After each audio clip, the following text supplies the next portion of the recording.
తాకట్లో ఉన్న బంగారాన్ని విడిపించి ఆ రోజున మార్కెట్ ధర కట్టి మిగిలిన డబ్బును మీకు అందిస్తుంది కొమ్మూరి గోల్డ్. హరిత గారు, చాలా మందికి ప్రేమకి అసలు అట్రాక్షన్కి ఇన్ఫాక్చుయేషన్కి డిఫరెన్స్ అనేది తెలియదు. అండ్ టీనేజ్లో స్కూలింగ్ ఏజ్లో చాలామంది పిల్లలు ఈ ప్రేమ అనుకొని ఈ హార్మోనల్ చేంజెస్ని ప్రేమ అనుకొని వాళ్ళు అంటే వాళ్ళ ఎడ్యుకేషన్ని పాడు చేసుకోవడము అలా చేస్తూ ఉన్నారు. అసలు పిల్లలకి పేరెంట్స్కి ఈ టీనేజ్లో ఉండాల్సిన ఈ ప్రేమకి సంబంధించి ఎలాంటి అవగాహన ఉండాలి? పేరెంట్స్ కూడా పిల్లలతో మాట్లాడాల్సిన ఆవశ్యకత ఉందంటారా? దీనికి సంబంధించి చెప్పాల్సిన బాధ్యత ఉందంటారా? 100% ఉంది తల్లి. పేరెంట్స్కే ఉంది. First parents are the first gurus. అంటే ఒక పిల్లలకి ఏదైనా నేర్పించాల్సిన ఫస్ట్ బాధ్యత కానీ లేదంటే గురువు కానీ అవ్వాల్సింది పేరెంట్సే. ఎందుకు అంటే చిన్న వయసు అంటే ఆ వయసు అంతా మనం దాటొచ్చాం కదా. ఇప్పుడు వీళ్ళు ఆ వయసు అంతా మళ్ళీ ఎక్స్పీరియన్స్ అయ్యి వాళ్ళు తెలుసుకోవాలని వదిలేసేది ఒకలాగా ఉంటారు. అరే మనం ఆల్రెడీ దాటొచ్చాం కదా, ఆ సూత్రాలన్నీ వీళ్ళకి చెప్పి వాటిలన్నిటినీ ఎస్కేప్ చేయించాలి అనుకునే పేరెంట్స్ ఒకలాగా ఉంటారు. అసలు ఏమీ ఆలోచించిన పేరెంట్స్ వందల్లో కాదు, అసలు వాళ్ళే ఉంటారు మేజర్గా. నేనేమంటున్నానంటే మనం ఒక వయసు దాటొచ్చాం. ఆ వయసులో మన ఆలోచనలు మనం ఎట్లా ఉన్నాము, లేదా మన పక్కన వాళ్ళు ఎట్లా ఉంటారు, ఈ వయసులో ఎట్లా ఉంటారు, హార్మోన్స్ చేంజెస్ ఎట్లా ఉంటాయి, ఇవన్నీ తెలుసు కదా మనకి. ఎందుకు నేర్పించు? మనం ఎందుకు స్కూల్లో నేర్పించాలి లేదా పాఠాల్లో నేర్పించాలి? మనం ఎందుకు చెప్పమని అడుగుతున్నా నేను. అంటే ఎలా చెప్పాలి పిల్లలకి? ఎలా చెప్తారు? కూర్చోపెట్టి చెప్పాలి. ఒక 5-6 సంవత్సరాలు దాటిన ప్రతి వయసు అంటే అమ్మాయి అయినా అబ్బాయి అయినా కూర్చోబెట్టి తల్లి కానీ తండ్రి కానీ, అమ్మాయి అయితే తల్లి అయితే కంఫర్ట్గా ఉంటారు కాబట్టి అమ్మాయి అయితే తల్లి, అబ్బాయి అయితే తండ్రి. అబ్బాయికి అమ్మాయి తల్లి అయినా చెప్పొచ్చు, మ్యాండేటరీ కాదు. మనం చెప్పే సబ్జెక్ట్ బట్టి కూర్చోబెట్టి ఒక అమ్మాయిని కూర్చోబెట్టి, అమ్మ నీకు పలానా వయసులో పలానా ఆలోచనలు వస్తే అప్పుడు నువ్వు చాలా జాగ్రత్తగా ఉండాలమ్మా. ఎవరికి పడితే వాళ్ళకి నీ శరీరాన్ని ఇట్లా చేయాల్సిన అవసరం లేదు, తర్వాత మళ్ళీ బాధపడే అవకాశం వస్తుంది. ఏదన్నా అనిపించినప్పుడు మాకు చెప్పు. వాళ్ళకి ఫ్రీడమ్ ఇవ్వాలి. ఎవరు పేరెంట్స్ స్నేహితుల్లాగా ఉండేది? ఏదర్ ఉంటే ఓవర్ స్ట్రిక్ట్ ఉంటారు లేదా వదిలేస్తారు. మధ్యలో ఉండమంటున్నా. పేరెంట్స్ బాధ్యత ఏంటంటే పిల్లలతో ఫ్రెండ్స్ లాగా ఉండండి. నేను కన్నాను అనే అధికారం ఇలాంటి ఆలోచనల నుంచి బయటికి రండి. పేరెంట్స్ ఇచ్చే ఫ్రీడమ్ బట్టి పిల్లలు ఉంటారు. ఇప్పుడున్న జనరేషన్ తల్లి, నువ్వు ఎంత ఫ్రీడమ్ ఇస్తే పిల్లలు నీతో అంత ఫ్రీగా ఉంటున్నారు. అసలు ఫస్ట్ పేరెంట్స్నే ఫ్రెండ్స్గా అనుకుంటున్నారు. నేనే కాదు, నా ఫ్రెండ్స్ వీళ్ళందరినీ చూస్తున్నాను కదా, పిల్లలు చాలా ఫ్రెండ్లీగా ఉంటారు. మనం ఆ స్పేస్ ఇవ్వాలి వాళ్ళకి. అంతేగాని అహంకారంగా అలా చేయకూడదు. అమ్మ చెప్తే భయం, అమ్మ కొడుతుంది, నాన్నకి చెప్తే భయం, నాన్న చెప్పరు కదా. ఇంకా వాళ్ళు ఏం జరుగుతుంది, వాళ్ళకి బాధలు కూడా ఉంటాయమ్మా. వాళ్ళు ఏదో మనం దాస్తున్నాం అనుకుంటాం. వాళ్ళు మానసికంగా చాలా బాధల్లో కూడా ఉండుంటారు, భయంతో చెప్పుకోరు. అలాంటి పరిస్థితి పిల్లలకి ఇవ్వద్దు. మన పిల్లలు మన వంశం అనుకొని కన్నారు కదా, వాళ్ళకి స్వేచ్ఛనివ్వండి. మీతో మాట్లాడే స్వేచ్ఛనివ్వండి. ఏది ఇష్టం వచ్చినట్టు వేరేగా బయటకు వెళ్ళే స్వేచ్ఛను కాదు మీరు ఇవ్వాల్సింది, మీతో మాట్లాడే స్వేచ్ఛనివ్వండి. ఇచ్చిన తర్వాత మీరు ముందే వాళ్ళకి అవగాహన ఇవ్వండి. ఏ వయసుకి ఎలాంటి చేంజెస్ రావచ్చు, ఎవరిని టచ్ చేయాల్సిన, ఒక అబ్బాయి ఒక అమ్మాయి టచ్ చేయాల్సిన అవసరం లేదు, ఒక అమ్మాయి ఒక అబ్బాయితో టచ్ చేయించుకోవాల్సిన అవసరం లేదు. గుడ్ టచ్ బ్యాడ్ టచ్ చెప్పండి. ఇది నా మూవీలో కూడా నేను చాలా క్లియర్గా చెప్పేది. అదే ఫియర్ మూవీలో కూడా ఈ గుడ్ టచ్ బ్యాడ్ టచ్ గురించి చెప్పండి. పిల్లల్ని బాగా అబ్జర్వ్ చేయండి. వాళ్ళ బిహేవియర్స్లో తేడాలు తెలిసిపోతాయి తల్లిదండ్రులకి. వాళ్ళు ఎవరినన్నా ఇష్టపడ్డా వాళ్ళు దొరికిపోతారు. వాళ్ళ ముఖం కవళికలో కానీ బాడీ లాంగ్వేజ్లో కానీ వాళ్ళ బిహేవియర్లో తెలిసిపోతుంది. తర్వాత గ్యాడ్జెట్స్ ప్రపంచంలో పెంచమాకండి. ఎందుకంటే ఒక అమ్మాయి నువ్వు అన్నట్లు హార్మోనల్ చేంజెస్ కానీ ఇంకొక రకంగా ఒకళ్ళని ఇష్టపడింది అనుకో, ఎలా కనెక్ట్ అవుతారు వాళ్ళు? డిజిటల్ వరల్డ్లోనే కనెక్ట్ అవ్వాలి, లేదా ఒక ఈ గ్యాడ్జెట్స్ వల్లే కనెక్ట్ అవ్వాలి. అవి ఇవ్వమాకండి ఎక్కువ. ఎందుకు గ్యాడ్జెట్స్? ఫోన్ అనేది ఒక కమ్యూనికేషన్ టూల్. అంటే మనకు ఎమర్జెన్సీలోనో మనం ఎక్కడో ఉన్నప్పుడు ఒకళ్ళనొకళ్ళు మనం మాట్లాడుకోవడానికి లేదా కమ్యూనికేట్ అంటే మెసేజ్ చేసుకోవడానికి లేదా ఎమర్జెన్సీలో కాంటాక్ట్ చేసుకోవడానికి వాడే టూల్ని వేరేగా వాడుతున్నారు. అది పిల్లలకు అప్పుడే ఇవ్వమాకండి, ఒక వయసు వచ్చాక ఇవ్వండి. వాళ్ళు స్వేచ్ఛగా మంచి నిర్ణయాలు తీసుకునే వయసు, అవగాహన వాళ్ళకు ఉన్నప్పుడు ఇవ్వండి. అప్పుడు వరకు కొంచెం గైడ్ చేయండి. అదేమీ రూలింగ్ కాదు, మన బాధ్యత. మన బిడ్డల్ని ఒక స్వచ్ఛమైన సేఫ్టీ ఎన్విరాన్మెంట్లో పెంచడం మన బాధ్యత. అంటే కోరికలు తీర్చుకోవటాలు తప్పు కాదు, కానీ అవి రాంగ్ హ్యాండ్స్లోకి వెళ్ళకూడదు. తెలియక పిల్లలు రాంగ్ హ్యాండ్స్కి వెళ్ళిపోతారు. హార్మోన్స్ బ్యాలెన్స్ చేసుకోవాలి కాబట్టి ముందు నుంచే మనం వాళ్ళు గైడ్ చేస్తే మెంటల్గా వాళ్ళు స్టేబుల్గా ఉంటారు, స్ట్రాంగ్గా ఉంటారు. పేరెంట్స్ గైడెన్సే పిల్లల ఫ్యూచర్. అది ఏ విషయంలో అయినా, హార్మోన్స్ అయినా, ఎడ్యుకేషన్ అయినా, లైఫ్ అయినా, సొసైటీ అయినా, మన పిల్లలకి ప్రతి ఒక్క దాంట్లో మనం అవగాహన పెంచాలి. ఇప్పుడు గ్యాడ్జెట్ లేని, చేతిలో లేని పిల్లలు అయితే ఉండరు. మీరు చెప్పే మెసేజెస్ కూడా చాలామందికి సోషల్ మీడియాలో ఫార్వర్డ్ చేసుకుంటూ ఉన్నారు. ఇప్పుడు మీరు లవ్ గురించి మాట్లాడేది చాలామంది పిల్లలు చూస్తూ ఉంటారు. డైరెక్ట్గా వాళ్ళకి టీనేజ్లో పుట్టే అట్రాక్షన్స్ని వాళ్ళు దానికి లొంగిపోయి దాని గురించి ఆలోచిస్తూ లవర్స్ లాగా మాట్లాడుకోవడం, ముచ్చట్లు పెట్టడం, టైం వేస్ట్ చేయడం చేస్తూ ఉంటారు. అలాంటి పిల్లలకు ఆ ఏజ్లో పుట్టే అట్రాక్షన్కి, లవ్కి తేడా ఏంటి అనేది డైరెక్ట్గా మీరు చెప్తారా? తప్పకుండా నాన్న. ఇప్పుడు ఏదైతే వయసు ఉందో హార్మోన్స్ అనేది, అంటే ఇప్పుడు టీనేజ్ వయసు ఏదైతే ఉందో హార్మోన్స్ అనేది ఎక్కువ ప్రభావితం చేస్తాయి. మనం ఒకళ్ళు చూసి నచ్చాము అనుకుంటే ఆ మనిషిలో ఏదో రూపమో గుణమో నచ్చి ఉండొచ్చు, కానీ ఫిజికల్గా వెళ్ళాల్సిన అవసరం లేదు నచ్చినంత మాత్రాన. ప్రేమ వేరు, లస్ట్ వేరు. ఈ రెండింటిని సపరేట్గా చూడండి. ఒక మనిషిని ఇష్టపడిపోయి అన్ని ఇచ్చేయమాకండి. అమ్మాయి అయినా అబ్బాయి అయినా సరే. వేరే అలవాట్లకి వెళ్ళమాకండి. ఈరోజు రేపు జరుగుతుంది ఏంటి అంటే, ఒక మనిషిని ఇష్టపడి మాట్లాడటం తప్పు కాదు, ఒక మనిషిని ఇష్టపడే సమయం కేటాయించడం తప్పు కాదు. బియాండ్ వెళ్ళొద్దు ఒక వయసు వచ్చే వరకు. రెండోది, వేరే అలవాట్లకు వెళ్ళొద్దు. ఈ మద్యాలు, ధూమపానాలు, మత్తు పదార్థాలు, వీటి అలవాట్లోకి వెళ్ళొద్దు. చాలామంది చాలా జీవితాలను కోల్పోతున్నారు, భయభ్రాంతులుగా బతుకుతున్నారు. పేరెంట్స్కి అసలు ఏం తెలియట్లేదు. సో దయచేసి ఏ వయసులో జరగాల్సిన ముచ్చట ఆ వయసులో జరగాలి. ఇప్పుడు ఒక మనిషిని ఇష్టపడితే మాట్లాడుకోండి, సమయాన్ని కేటాయించండి, ఫ్రెండ్షిప్ చేయండి, ఇట్ ఈస్ ఓకే. కానీ బియాండ్ వెళ్ళొద్దు. లిమిటేషన్స్ పెట్టుకోండి ఒక వయసు వచ్చే వరకు. మీ శరీరం మీద, మీ మనసు మీద మీకు పూర్తి అవగాహన, కంట్రోల్ వచ్చే వరకు ఒక మనిషికి మీ శరీరాన్ని కానీ మనసును కానీ ఇవ్వమాకండి. మీ చేతుల్లోనే ఉంచుకొని మీకు నచ్చినట్లు బతకండి. దయచేసి మీ శరీరాన్ని, మనసుని డ్యామేజ్ చేసే పనులు ఏం చెయ్యొద్దు. అది నేను మీకు చెప్పేది. మిమ్మల్ని ఎంజాయ్ చేయొద్దంటలేదు, సంతోషంగా ఉండొద్దంటలేదు, కానీ చెడు వైపు వెళ్ళొద్దు, మంచి వైపు వెళ్ళండి. ఒక వయసు వచ్చే వరకు శరీరాన్ని కొంచెం అదుపులో పెట్టుకుంటే నష్టం అనేది జరగదు. రేపు అలా ఎందుకు చేశామని బాధపడాల్సిన అవసరం లేదు. మనకి నచ్చిన వ్యక్తికి మనకి నచ్చిన ఇవ్వచ్చు, కానీ దానికి ఒక వయసు ఉంది. ఇప్పుడున్న జనరేషన్లో 20 సంవత్సరాలు వచ్చే వరకైనా ఆగండి. అప్పటి వరకు మాట్లాడుకోండి, హ్యాంగ్ అవుట్ అవ్వండి, తిరగండి, అన్నీ ఓకే. బట్ ఎక్కువ లస్ట్ వరల్డ్లోకి వెళ్ళొద్దు అనేది నా సిన్సియర్ అడ్వైస్. యాజ్ ఏ ఒక ఏమంటారు, ఎనీథింగ్ యాజ్ ఏ సోషల్ వర్కర్ని అనుకోండి, ఎలా అయినా సరే నా సిన్సియర్ అడ్వైస్. కర్మల్లో ఉగ్రకర్మ అని వింటూ ఉంటాం. అసలు ఉగ్రకర్మ అంటే ఏంటండి? ఉగ్రం అంటే తీవ్రత. మన ఉగ్ర నరసింహుడు అయితే ఉగ్ర భైరవుడు అంటే కోపం, ఆవేశం, ఆగ్రహం, వెరీ సివియర్ అని అర్థం. నాట్ కోపం, అగ్రెసివ్నెస్ అన్నమాట. Could be good or bad. ఉగ్రం అనేది తీవ్రత. ఏదైనా ఒక భావంలోకి సంబంధించిన తీవ్రతని ఉగ్రం అంటాం మనం. సో జనరల్గా అందరికీ కోపంలో ఉంది కాబట్టి కోపమే అని మనం డిఫాల్ట్గా తీసుకుంటాం ఉగ్రం అనేది. But it could be anything అనమాట. ఈవెన్ సంతోషంలో కూడా ఉగ్రం ఉండొచ్చు. కొంతమంది చూడు, ఒక చిన్న జోక్కి ఒక్కొక్కరు ఒక్కొక్కలాగా రియాక్ట్ అవుతారు. కొంతమంది చాలా ఎక్కువ నవ్వేస్తూ ఉంటారు, అంటే అది తీవ్రంగా నవ్వుతున్నాం అంటాం కదా, అలాగే ఉగ్రం అనేది. సో ఉగ్ర కర్మ అంటే ఏంటంటే very very very highest bad కర్మ. అంటే కొంతమంది ఇప్పుడు నువ్వు చూస్తూనే ఉంటావు, బలాత్కారం చేశారు, చంపేశారు, హింసించారు, తల్లిదండ్రులనే కొట్టారు, భార్యల్ని కొట్టారు, భర్తల్ని చంపారు, ఇట్లా రకరకాలు మనం చూస్తుంటాం కదా న్యూస్. ఇవన్నీ ఎక్స్ట్రీమ్ బ్యాడ్ క్రైమ్స్ కదా. వీటికి సంబంధించిన వచ్చే రిజల్ట్సే ఉగ్రకర్మ కింద వస్తాయి అన్నమాట. అవి కొన్నిసార్లు రిజల్ట్స్ ఇన్స్టెంట్గా ఇదే జన్మలో వచ్చేదానికి ఎక్కువ అవకాశం ఉంటుంది, లేదా నెక్స్ట్ జన్మలో చాలా దారుణంగా వచ్చే అవకాశం ఉంటుంది. ఎప్పుడైతే ఒక మనిషిని శారీరకంగా అంటే మానసికంగా బాధ పెట్టినా కూడా క్రైమే అంటా నేను. మనిషిని మానసికంగా బాధ పెట్టినా, శారీరకంగా బాధ పెట్టినా ఇట్ ఈస్ ఎ క్రైమ్. ఎందుకు అంటే ఏ మనిషికి ఇంకొక మనిషిని బాధించే హక్కు లేదు. కన్న తల్లిదండ్రులకే లేనప్పుడు ఇంకెవరికి ఉంటుందంట. తల్లిదండ్రులే సుప్రీం కదా. ఏదైతే యూనివర్స్ పవర్, సుప్రీం పవర్ తర్వాత తల్లిదండ్రులే సుప్రీం. అంటే కనిపించే దేవుళ్ళు వాళ్ళే కదా జన్మనిచ్చారు, మంచైనా చెడైనా. సో వాళ్ళే సుప్రీం పవరు. వాళ్ళే నిన్ను కన్న వాళ్ళకే నిన్ను కొట్టే హక్కు, తిట్టే హక్కు, లేదంటే బాధించే హక్కు లేనప్పుడు ఇంకెవరికి ఉంటుంది?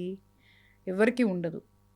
మాట్లాడే హక్కు ఉండొచ్చు, కలిసి జీవించే హక్కు ఉండొచ్చు, నీకు ఇష్టమైతే నువ్వు పొగడొచ్చు, నీకు ఏదైనా కొనాలనుకుంటే కొనవచ్చు, ఇంకోటి చేయొచ్చు, ప్లీజింగ్ చేయొచ్చు, అన్నీ okay with mutual understanding and mutual respect. But కానీ ఒక మనిషిని బాధించే హక్కు ఈ ప్రపంచంలో ఎవరికీ లేదు. కాబట్టి అలాంటిది మానసికంగా నువ్వు ఒకరిని ఇబ్బంది పెడితేనే కర్మ వస్తుందని నేను చెప్తుంటే, శారీరకంగా అంతా క్షోభ పెట్టినప్పుడు వచ్చేదే తీవ్ర కర్మలు అనమాట. అవి వెళ్ళే కేటగిరీ తీవ్రంగా అంటే ఉగ్రకర్మల కింద వెళ్తాయి. దాని రిజల్ట్స్ కూడా అంతే బ్యాడ్గా ఉంటాయి. అంటే వాళ్ళకి చాలా నీచమైన జన్మ ఉంటుంది తర్వాత. ఒక చిన్న లాజిక్ ఏంటంటే, ఇప్పుడు ఎవరైతే ఇలా శారీరకంగా బాధించబడుతున్నారు కదా శ్రీ, ఇక్కడ 2 జరుగుతున్నాయి. మనం అర్థం చేసుకోవాల్సింది ఎప్పుడు కూడా, ఈ బాధించబడే వాళ్ళు ఏదో చెడు కర్మ జరిగే అలా బాధించబడుతున్నారు. వాళ్ళని బాధించే వాళ్ళు ఇప్పుడు కొత్త చెడు కర్మని తెచ్చుకుంటున్నారు. కొత్త చెడు కర్మను తెచ్చుకుంటున్నారా, లేకపోతే వాళ్ళ కర్మలోనే వీళ్ళు ఇలా చేయాలి అని రాసి పెట్టుందా? లేదు, ఉన్నా కూడా మనల్ని మనం కంట్రోల్ చేసుకొని ఆ చెడుని అధిగమించినప్పుడే అది నువ్వు, అప్పుడే కర్మను నువ్వు జయించినట్లు. అప్పుడు కొత్త కర్మను నువ్వు తెచ్చుకోవు. వాళ్ళు బాధించబడాలి మన చేత అని అంటే మనల్ని ఎందుకు ఎంచుకున్నారు అనేది వాళ్ళు ఆలోచించుకోవాలి. ఇప్పుడు ఒకళ్ళని బాధించేదానికి ఒక మనిషికి ఆలోచన వచ్చింది, వాళ్ళు ఆలోచించాలి ఆ మనిషిని బాధించాలని మనకే ఎందుకు వచ్చింది. ఇంతమంది ఉంటే అంటే ఏదో లింక్ ఉంది అక్కడ, అంటే ఒక రుణం అనేది ఉంది అక్కడ, పే బ్యాక్ చేయాల్సిన రుణం ఉంది. ఆ మనిషి బాధించబడాలి, ఈ మనిషి మళ్ళీ చెడు కర్మని లెక్క చేసుకోవాలి. ఓకే ఓకే, అప్పుడు మన చేతిలో ఉంది కదా ఫ్రీ విల్, వాళ్ళని బాధించాలా లేదా అనేది మన చేతిలో ఉంది కదా. అది గనక జయిస్తే వీళ్ళు చాలా గొప్పవాళ్ళు అవుతారు. సామాన్యులు ఎవరు వాళ్ళు అంటే కర్మని జయించినట్లు.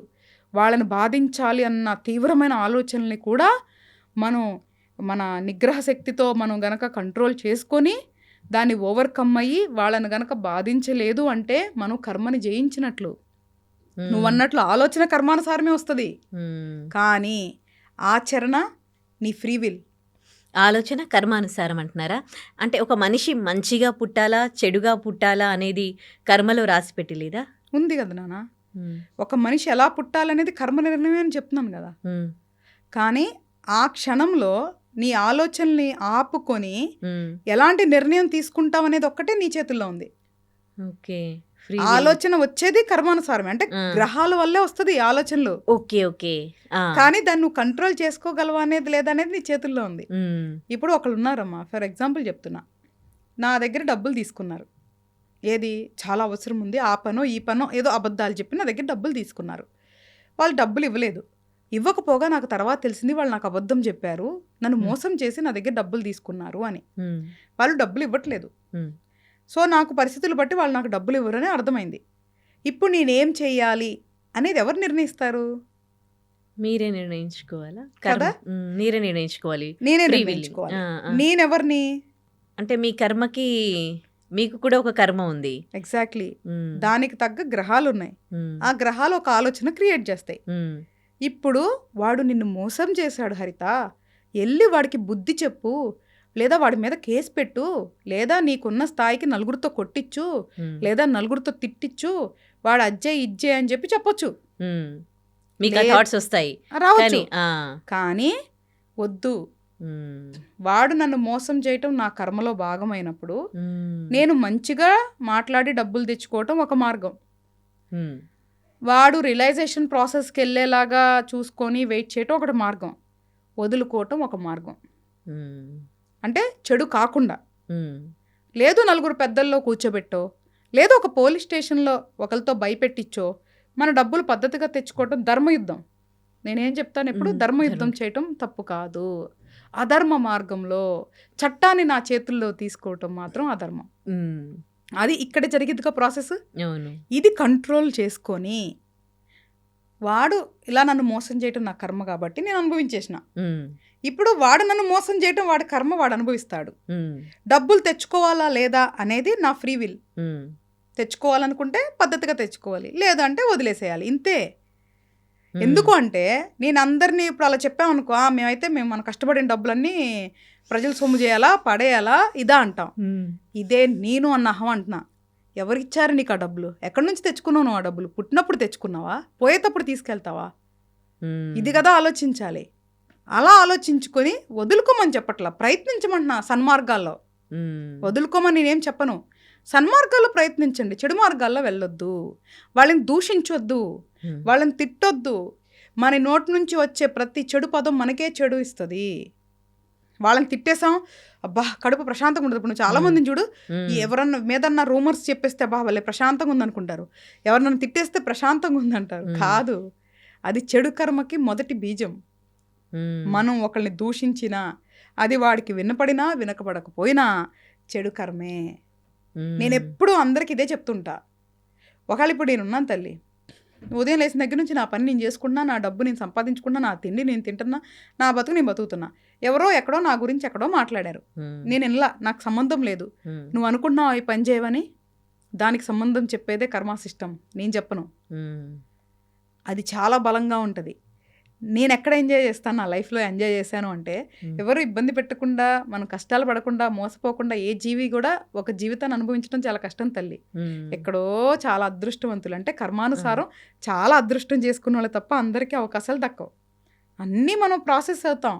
కాకపోతే నాకెక్కడ చాలా సాటిస్ఫాక్షన్ అనిపిస్తుంది అంటే, కర్మ బలం ఏంటో నాకు తెలుసు కాబట్టి, తప్పు చేసిన వాళ్ళని అమ్మ వీళ్ళ కర్మకే వదిలేస్తాను, అదే చాలా అద్భుతమైన లెసన్ నేర్పించింది, అదే మనం చేతిలో తీసుకుంటే చాలా చిన్నది అయిపోతుంది.